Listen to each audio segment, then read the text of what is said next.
I like trading war stories. I like hearing them. You know what I'm saying? I like telling them. I'm thankful to have lived a life that I'm still here to talk about it and can say that, like, when I tell a youngin' a story, like even when I meet dudes that have lived way more hardcore lives than me, they know I've seen enough of it that they should listen to what I'm telling them. You know what I'm saying?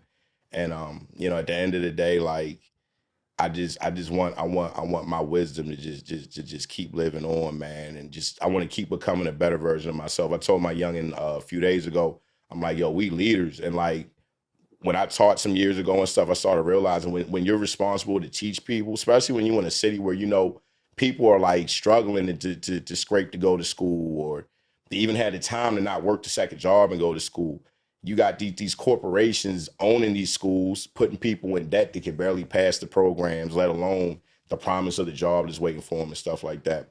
And I just started realizing, I'm like, man, like when you got that responsibility and you know that these people are really like holding on to hope and going into debt and stuff behind it, let alone just even just knowing like, yo, man, I could put my people in a better position, or I could just have them just goofing around with me and stuff. Like, and again, like I've just heard that call for a while, and the older I'm getting, I'm like, man, like I got grays in my beard and stuff like that. Like the men in the Bible, like they exhibited wisdom, you know what I'm saying?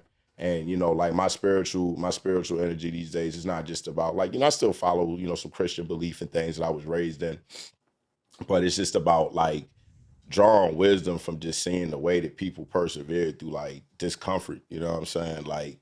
Moses like went crazy in the desert, saw a burning bush and stuff like they wasn't just great. It was a middle in between it all, you know what I'm saying? And like Yeah. that, like anybody watching this right now, I'm talking to you about the middle. I feel like I'm real close to the light at my end of the tunnel.